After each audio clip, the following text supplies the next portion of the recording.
Hari masih menunjukkan pukul 8 pagi. Hanafi pergi sendiri, menuju ke kediaman Arini. Ada 4 orang pengawal, dengan 2 kendaraan roda 2 mengikutinya. Ia sengaja membawa mobil sendiri, mengemudi sendiri. Demi memperlihatkan ke Arini, kalau dirinya serius dan sungguh-sungguh, ingin datang. Waktu ngelamar dulu gak ada rasa gugup begini. Heran gue, umpat Hanafi kesal, dengan dirinya sendiri. Iyalah, orang Hanafi ngelamarnya cuma sandiwara. Jantungnya berdebar-debar tak menentu. Keringat bercucuran, sampai kaos yang ia gunakan basah. Padahal AC di mobilnya menyala sejuk. Grogi dan takut, mendominasi perasaan seorang Hanafi.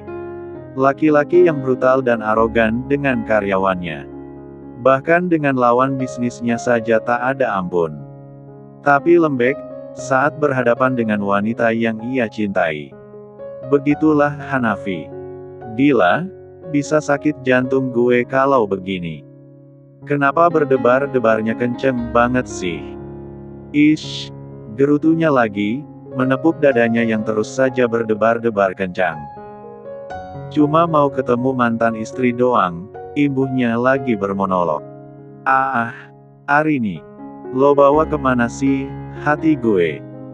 Bisa begini gue ke elo, rintihnya, penuh sesal. Bola matanya memanas tiba-tiba. Genangan itu menumpuk begitu saja.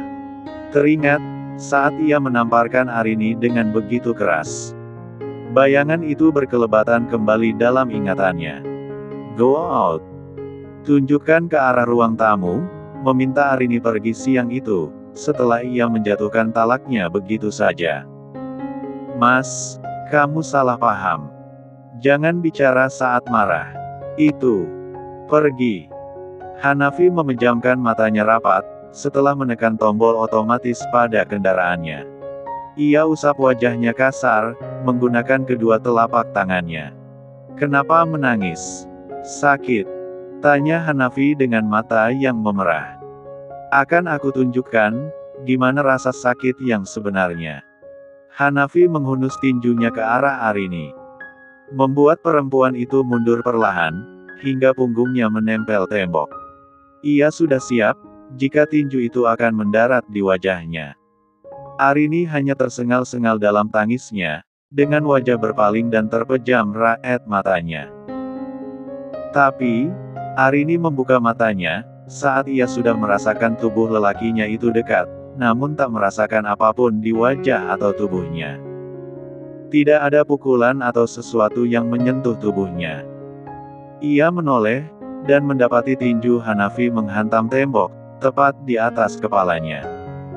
Arini meraih tangan itu, lalu ia peluk. Jangan, Mas. Tanganmu sakit nanti, lirih Arini. Iya, Arini sayang banget sama gue.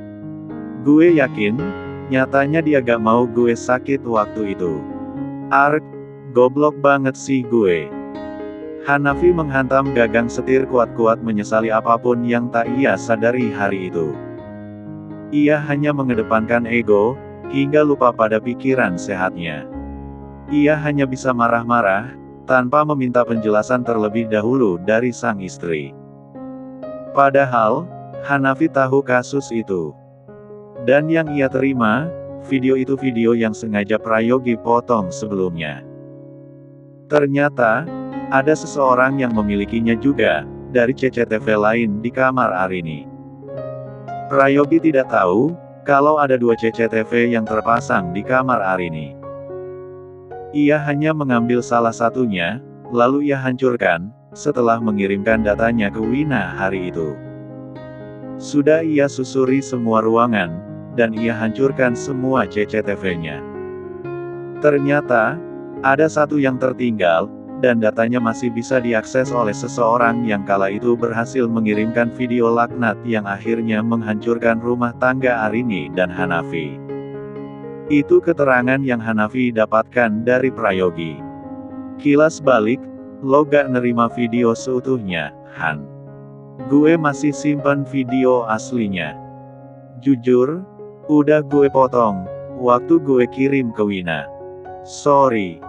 Prayogi mengatakan hal itu, saat hari itu Hanafi menemuinya. Apa maksud lo? Tanya Hanafi, dengan kening berkerut. Prayogi menghela napasnya panjang. Hari itu, gue udah kirim videonya. Video sewaktu Arini dibawa masuk ke rumah, sampai akhirnya gue datang. Dan ya, kami berciuman, yang lo lihat video. Itu semua nyata, dan gue ngakuin hal itu. Tapi, gue sama Arini gak lebih dari ciuman, Han. Gue masih sadar, yang terkontaminasi obat itu cuma Arini. Yang lo lihat itu, video sewaktu Arini dijebak sama Prima. Masih ingat, kan, sama kejadian itu? Apa sih maksud lo? Bisa langsung ke lo jelasin gak? Brak. Hanafi kembali menghantam kemudinya. Brengsek memang. Hanafi perang batin dan pikiran. Jadi, siapa pengirim video itu? Kalau Yogi sudah menghancurkan semuanya. Dan hanya dia yang memilikinya. Lantas siapa yang sudah mengirimkan video itu ke gue? Kening Hanafi berkerut. 3 tahun berlalu, dan dia baru terpikirkan hal itu. Sebab, ia pikir semua kejadian itu baru, dan yang membuat Arini sampai hamil adalah perbuatannya bersama Prayogi. Gak bisa dibiarin ini. Enak saja dia hidup tenang dan damai setelah ngancurin hidup gue. Hanafi mengambil ponselnya. Zal, lo udah selidiki belum, siapa yang mengirim video Arini sama Yogi 3 tahun yang lalu? Tanyanya cepat, dengan emosi yang kembali membuncah. Kan gak dikasih izin sama Mas Han. Gimana mau selidiki, Mas, sahut Rizal jujur, dengan nada kecewa. Ish, goblok lu. Selidiki sekarang, gue mau tahu, siapa orang yang berada di belakang ini semua. Kalau Prima, gue pastiin itu orang gak bakal hidup lagi. Siap, Mas. Ini, sudah sampai ke tempat Ayang belum, Mas? Apa sudah dapat ciuman kerinduan nih?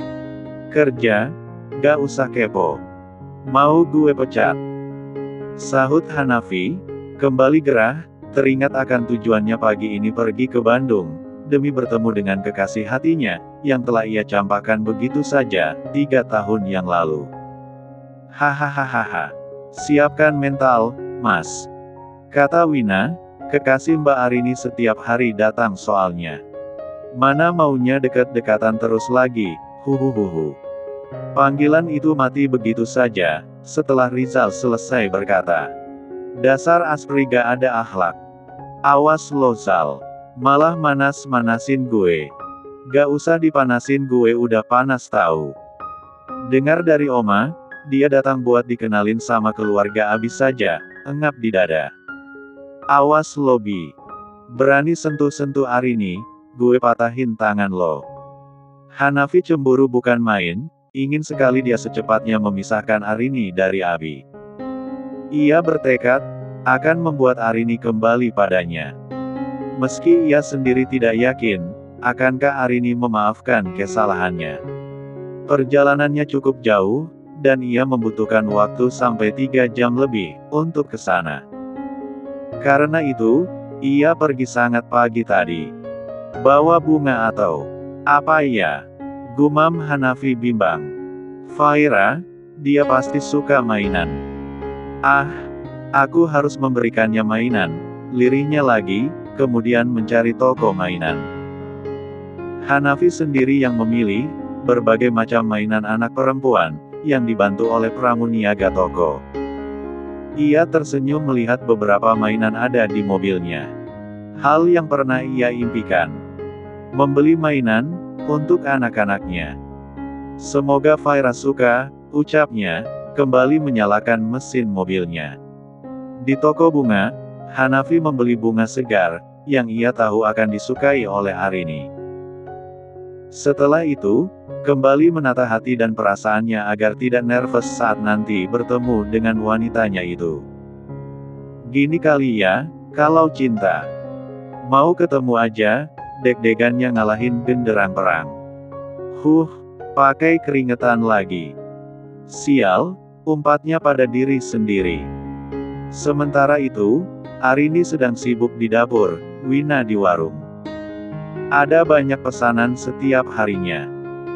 Warungnya tidak besar, tapi omset hariannya tidak kalah dengan restoran mewah yang ada di gedung-gedung besar. Ada Abimanyu di sana, membantunya ini dan itu. Faira bermain dengan teman sebayanya di halaman depan rumah. Ada mbak-mbak yang dipercayai Arini untuk menjaga mereka. Yang ini, gak kurang manis, sayang. Tanya Abi, ke sup daging yang baru saja Arini matikan api kompornya. Ah, masa sih, Mas?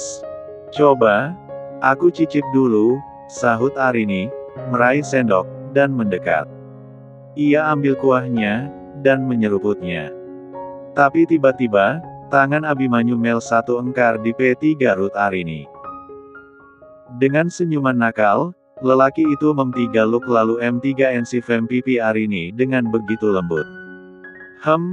Ada yang modus ini, protes Arini, setelah mencicipi hasil masakannya sendiri. Hehehehe. Kangen, sayang. Beberapa hari ini, kamu sensitif banget. Marah-marah terus, kamu lagi PMS. Bisik Abimanyu, menusukkan ujung hidungnya ke pipi Arini. Kan Mas Abi, yang bikin aku marah, sahut Arini dengan suara manja.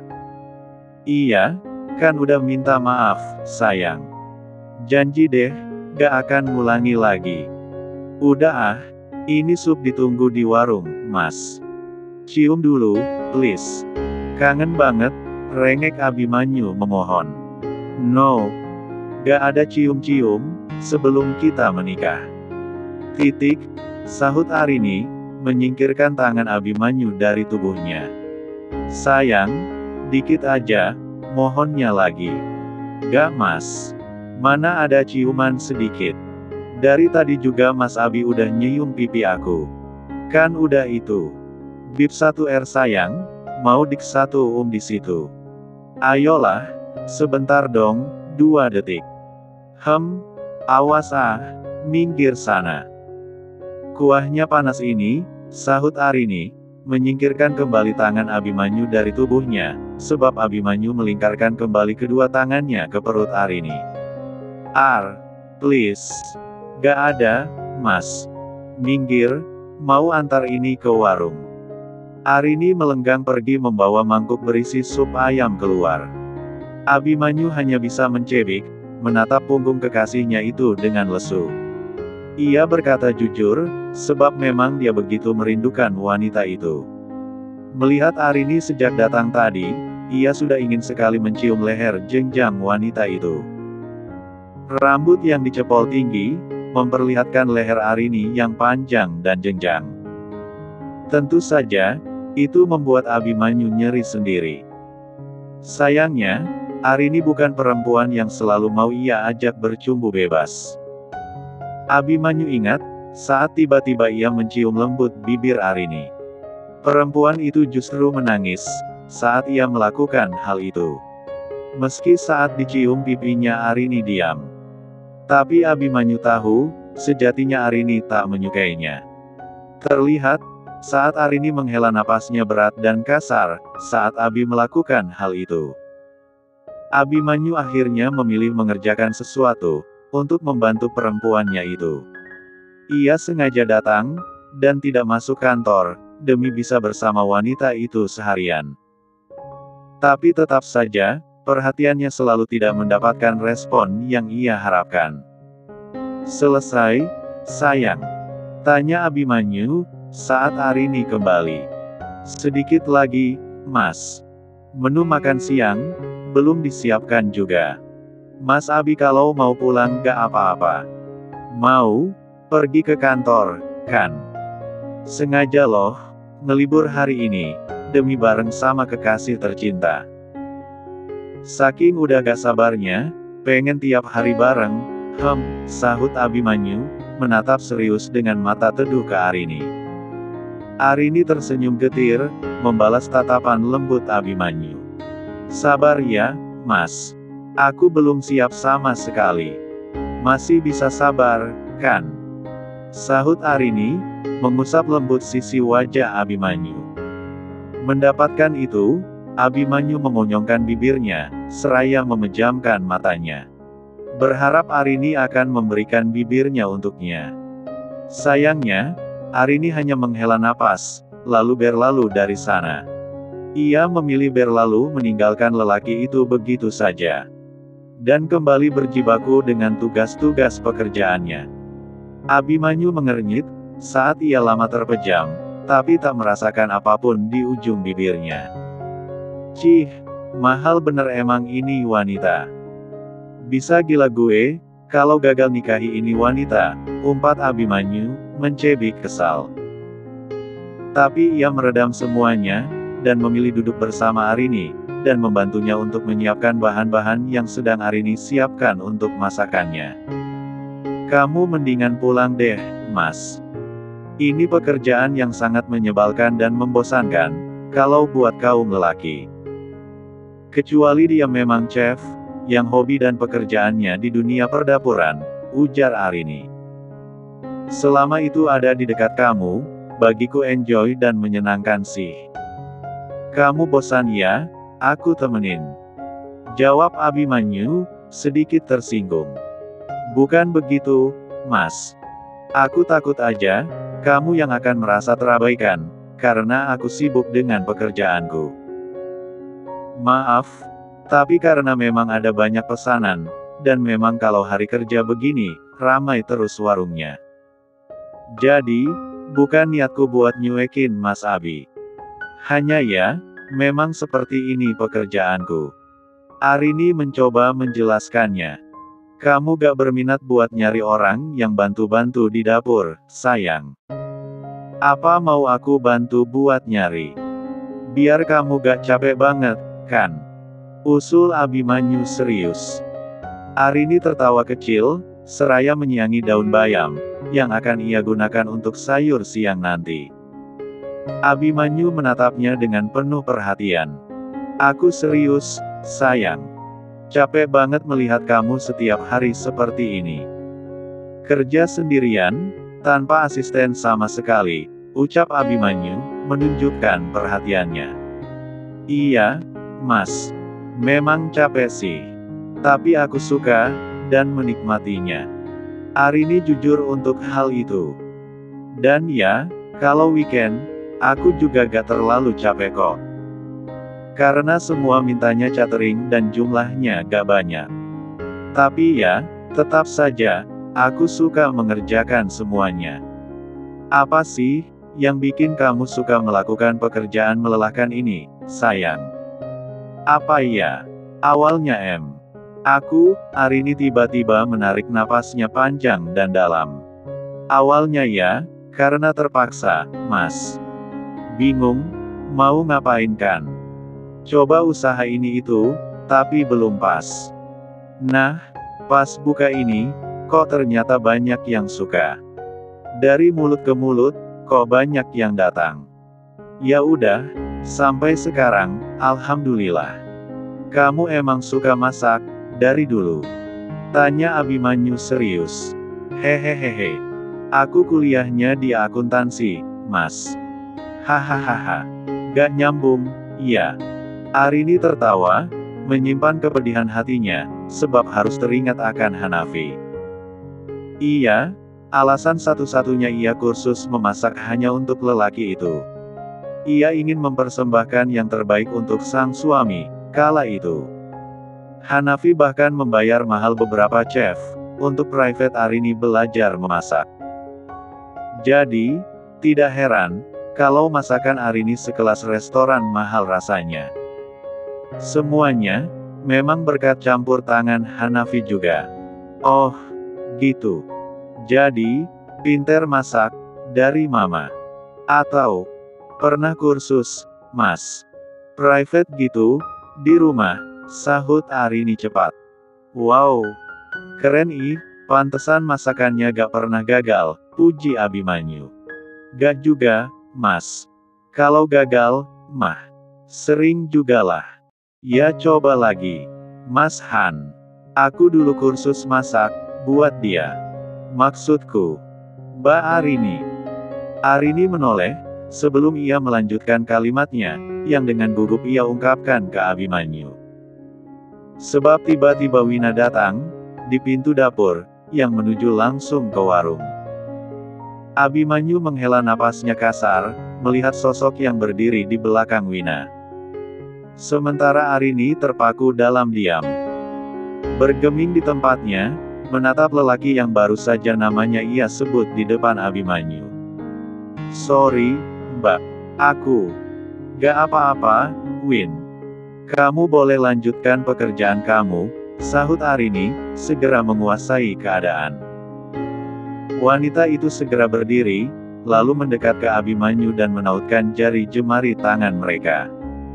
Abimanyu terpaku, tapi senang mendapatkannya. Ia tersenyum penuh kemenangan, saat ia paham, apa yang dimaksud Arini, sampai melakukan hal tersebut. Ada apa? Ada urusan apa kemari? Tanya Arini, sedikit ketus, dengan suara yang gemetaran. Ya. Ia gemetaran, sebab kaget luar biasa, melihat sosok lelaki yang sangat ia cintai tiba-tiba ada di hadapannya. Di saat ia hampir saja melupakannya, membuka hati untuk berkomitmen dengan pria lain. Ia justru datang, membawa wajah pias yang terbakar cemburu. Buket bunga dan bak besar berisi mainan masih dalam genggaman tangan Hanafi. Melihat apa yang ada di hadapannya, Hanafi hanya terdiam membisu. Tak pernah ia merasa secemburu ini sebelumnya. Tak pernah ia merasa hatinya tercabik sesakit ini sebelumnya. Tapi kali ini, Hanafi bertahan, berdiri dengan tegar, menatap Arini yang justru gugup mendapatkan tatapan tajam namun teduh dari sosok Hanafi.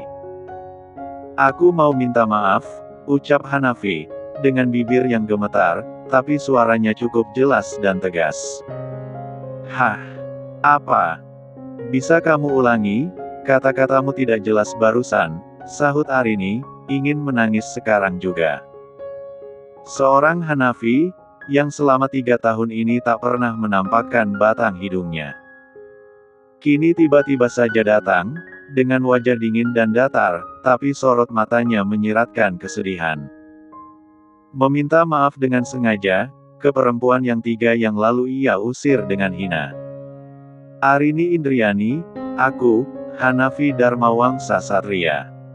Datang kemari, untuk meminta maaf, atas kehilafanku di masa lalu. Aku minta maaf, sebab telah menuduhmu dengan segala macam hal buruk. Sungguh, aku minta padamu, ucap Hanafi. Ia menurunkan tubuhnya, menempelkan lututnya ke lantai. Membawa tubuhnya ia berjalan menggunakan lutut, mendekat ke arah Arini. Tolong, tolong maafkan aku salah, aku bodoh, aku egois. Aku minta maaf. Raungnya lagi, berurai air mata. Mas, lirih Arini, tak sanggup menahan air matanya. Perempuan itu berlari, melepaskan cepat genggaman tangannya dari Abimanyu, lalu merengkuh bahu Hanafi, dan ia minta untuk berdiri, Mas. Jangan begini, gak enak dilihat orang. Banyak pembeli di warung. Hanafi memeluk perut wanita itu erat. Tangisnya pecah di sana, bahunya bahkan sampai berguncang, seraya terseduh-seduh dalam tangis. Maafin aku, Maaf, lirihnya lagi, kini menengadahkan wajahnya, menatap Arini yang terpaku di tempatnya. Perempuan itu menatap kosong udara di hadapannya. Ia merasa ini mimpi. Mana mungkin seorang Hanafi bisa melakukan hal itu? Ia sungguh tak percaya, dengan semua yang ia alami saat ini. Tolong maafkan aku. Hanafi meraih kedua tangan Arini, ia genggam, dan ia kecupi punggung jari-jari tangan lentik itu.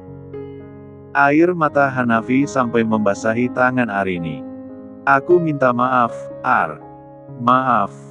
Arini menunduk, menatap wajah tampan. yang telah membuatnya hidup sendirian, selama mengandung anak mereka. Wajah tampan yang terkadang begitu ia rindukan belayan kasih sayangnya. Wajah tampan yang telah menyelamatkan hidupnya dulu. Tapi, wajah tampan itu pula, yang telah membuat hidupnya sempat hancur berantakan.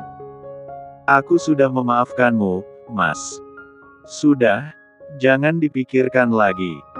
Aku sudah ikhlas kok, kalau kamu mau menikah dengan Hanin. Aku merestui kalian.